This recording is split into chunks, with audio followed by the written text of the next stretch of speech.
राहु महाराज आप हैं तो आपकी घर में सीलन कंटिन्यू रहेगी।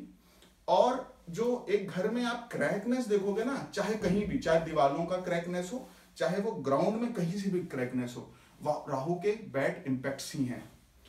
और कुंडलियों में बात करें, आपकी कुंडली में राहु चौथे भाव में बैठे हों, अष्टम भाव में बैठे हों या द्वादश भाव में बैठे हों, और कहीं से भी बृहस्पति की दृष्टि राहु महाराज पर ना पड़ रही हो, तो भी आपकी कुंडली में मान के चलिए कि राहु महाराज खराब पोजीशंस पे है। अगर न्यूमरोलॉजी की हम लोग बात करते हैं ना, अगर आपके मोबाइल नंबर में कंटिन्यू 4 नंबर्स आ रहे हैं, आपके व्हीकल्स का और आपके घर का जो नंबर है वो कहीं ना कहीं 4 से कनेक्टेड है, आपका नाम और जो आपको ठगने वाले लोग हैं वो 4 नंबर की वाइब्रेशंस लेकर के चल रहे हैं, तो आपका राहु खराब है।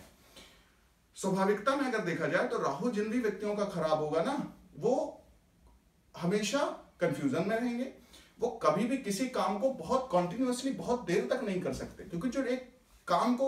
डीप लेवल तक ले जाने का कॉन्सेप्ट होता है और जो काम में पूरी की पूरी जान डालने का कॉन्सेप्ट होता है, वो राहु ग्रह की कृपा के बिना संभव नहीं है। इसलिए लोग कंफ्यूजन में मिलेंगे लोग। और एक बात बोलूं सबसे बड़ी, कि जिनके भी काम 98%, 99% लगभग सफल होने की अवस्था में होते हैं, और जो 1% पे काम उनका खत्म हो जाता है, मतलब अचानक कोई भी काम के लिए आप पूरी तरह से मेंटली प्रिपेयर हैं और वो काम आपका हो नहीं पा रहा 100% आते आते वो काम में किसी भी तरह के लॉसेस आपको फेस करने पड़ रहे हैं, तो आपका राहु ग्रह खराब ही है।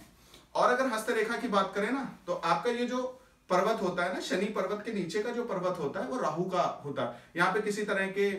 क्रॉस हो या जाल बन जाए या बहुत ऊंचा हुआ हो अगर ये पर्वत, तो भी आपकी कुंडली में राहु के बैड इफेक्ट्स ही हैं।